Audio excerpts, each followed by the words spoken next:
नमस्कार दोस्तों, आप देख रहे हैं द हिंद 24 न्यूज। दिल्ली कालकाजी विधानसभा से तान्या सिंह है सबसे सशक्त उम्मीदवार। क्षेत्र में बढ़ रही गंदगी को खत्म करना व महिलाओं की सुरक्षा होगा अहम मुद्दा। तान्या सिंह ने कालकाजी की समस्याओं का किया खुलासा।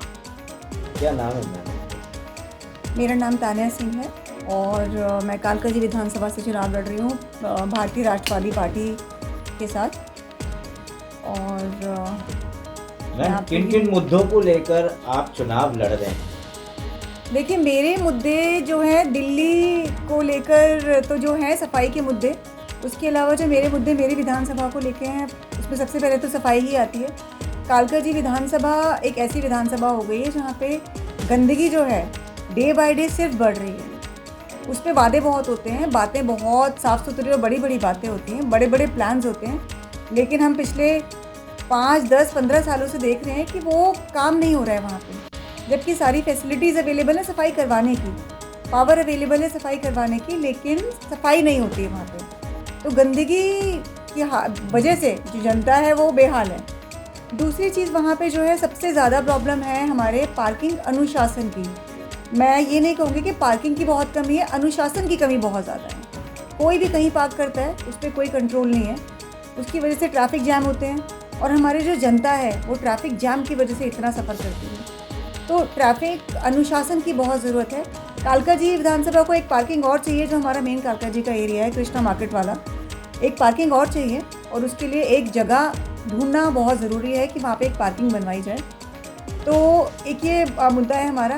और की आपसे बात की जाए कि यहाँ पे हॉस्पिटल की फैसिलिटी नहीं होती है, जैसे कि कोई गर्भ से महिला होती है, गर्भवती महिला, उसको एम्स ले जाने तक 1 घंटे का सफ़र तय करना पड़ता है। तो उसके लिए क्या आपने? जी बिल्कुल, मेरा ये तीसरा पॉइंट यही था इस वक्त कालकाजी को लेकर। जो सबसे बड़ी समस्या है हमारी, जो बेचारी जो हमारी गरीब महिलाएं हैं या जो मध्यम वर्ग की महिलाएं हैं, अब परेशानी यही होती है कि हस्बैंड बेचारे पूरा दिन काम करते हैं और औरत अगर गर्भवती है उसको कभी भी कोई भी इमरजेंसी हो सकती है। पति अगर कहीं दूर काम कर रहा है तो उसको दूर से घर पहुंचने में भी बहुत टाइम लग सकता है। तो ये जो इतने मोहल्ला क्लिनिक भी खुल गए और डिस्पेंसरीज़ में इतने सालों से चल रही है। जब मैं छोटी होती थी, मैं आज 45 साल की हूँ, जब मैं छोटी भी होती थी उस वक्त भी डिस्पेंसरीज थी, तो वो डिस्पेंसरी वहीं की वहीं है उनमें, लेकिन डेवलपमेंट नहीं है बिल्कुल भी।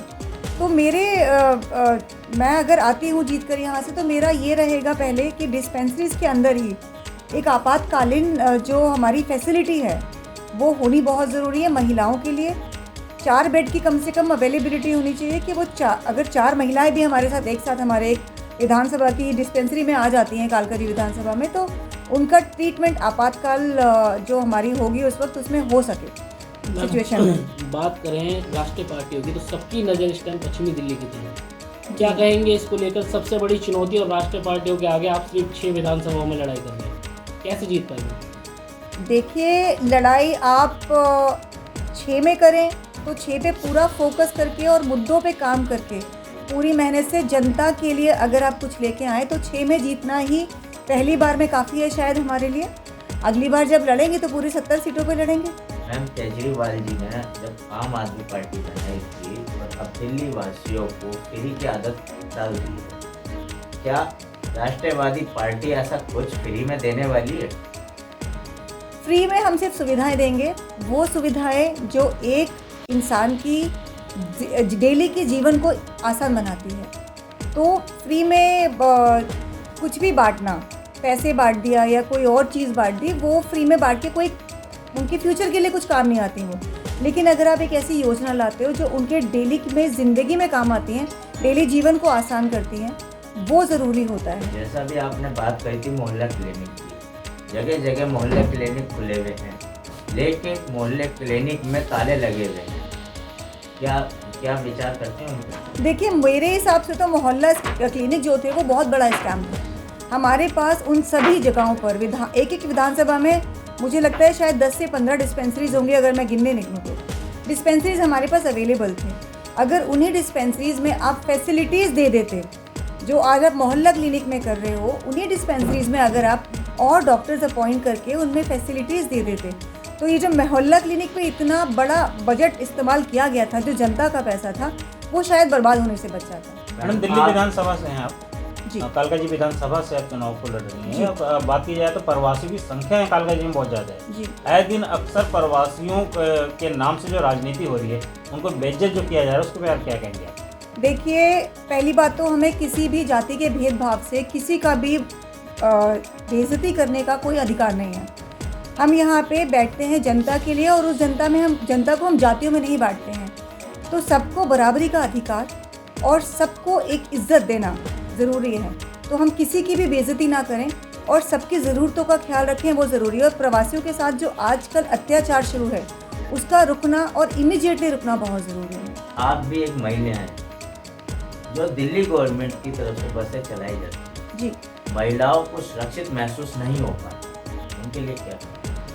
देखिए, जो ये फ्री बस की स्कीम थी, मुझे नहीं लगता कि बहुत कामयाब रही। मैं अपना पर्सनल एक्सपीरियंस भी बताऊंगी कि कई बार मैंने भी कोशिश की पीक आवर्स में, अगर मैं कभी निकली हूँ और मुझे अगर टैक्सी या ऑटो नहीं मिल रहा है तो मैं बस में चढ़ जाऊँ। लेकिन वो जो हमारा पीक आवर्स का टाइम होता है, बसें ऐसी खचाखच भरी होती हैं जिसमें 90% मेल भरा होता है। तो एक औरत का उस खचाखच बस में घुस के ट्रैवल करना और काम तक पहुँचना वैसे ही बहुत मुश्किल है। तो वो फ्री की बस की योजना काम करने वाली नारी के लिए तो फिट ही नहीं है, क्योंकि वो आदमियों के बीच में घुसने से घबराएगी। वो 1 घंटा इंतज़ार करेगी कि कब खाली बस आए और कब मैं जाऊँ। दिल्ली विधानसभा की जनता अगर आपको अपना आशीर्वाद देती है, तो सबसे पहले ऐसी कौन सी सबसे बड़ी समस्या है जिसको आप बड़ी मानते हो, उसको सोल्व करने का प्रयास करें? सबसे पहले मैं सफाई पे ध्यान दूँगी। सबसे पहले सफाई शुरू होगी, और हमारे बहुत सारे जो इतने बड़ा स्लम एरिया है हमारे कालका जी विधानसभा में, इतने सारे कैंप्स हैं। उन सभी कैंप्स की एक समस्या है कि उनके पास सीवर लाइंस नहीं है। हम उनको वोटर आईडी कार्ड बनाकर देते हैं ताकि वो हमें वोट देकर जिता सकें और हमें गद्दी पर बिठा सकें। तो वोट तो हम लेते हैं, हम उनको एक सीवर लाइन नहीं दे पा रहे हैं, जिसकी वजह से उनके घरों के आगे नालियाँ बहती हैं, वो वहीं बर्तन धोते हैं गद्दी पर बिठा सकें। तो वोट तो हम लेते हैं, हम उनको एक सीवर लाइन नहीं दे पा रहे हैं, जिसकी वजह से उनके घरों के आगे नालियाँ बहती हैं, वो वहीं बर्तन धोते हैं, वहीं कपड़े धोते हैं, और पूरा दिन उनके घर के आगे कीचड़ रहती है अगर आप देखें तो एक सीवर लाइन हर एक स्लम के पास होना उनकी अपनी ज़रूरी है। दिल्ली विधानसभा की जनता से आप क्या कहेंगे? दिल्ली विधानसभा की जनता से और ख़ास तौर पर मैं कालका जी विधानसभा की जनता से ये कहना चाहूँगी, आपने बहुत विश्वास करके झाड़ू वालों को, कमल वालों को, हाथ वालों को हर बार देख लिया आपने। आज मैं एक छोटी सी पार्टी से, और नई पार्टी जो दिल्ली में आई है, इस विश्वास से आई हूँ। मैं आप ही की तरह एक स्लम में पली हूँ, 12 साल मैंने स्लम में काटे हैं, झुग्गियों में रही हूँ, समस्याओं को झेला है, सहा है उनको, संघर्ष किया है। तो ये मेरा 33 साल का संघर्ष है कि मैं आज यहाँ आपके सामने बैठ पाई हूँ, आपकी समस्याओं का समाधान निकालने के लिए, आपके लिए काम करने के लिए। और हमारी जो आने वाली बेटियां हैं या मेरी जो बहनें हैं, उनको वो संघर्ष ना करना पड़े जो संघर्ष मैंने किया, उसको आसान करने के लिए मैं आना चाहती हूँ आपकी विधानसभा में। मुझे वोट दें, मुझे जिताएं, ताकि मैं आपके लिए सचमुच एक ग्राउंड लेवल पे काम कर पाऊँ। ऐसे ही तमाम खबरों के लिए जुड़े रहिए द हिंद 24 न्यूज़ के साथ।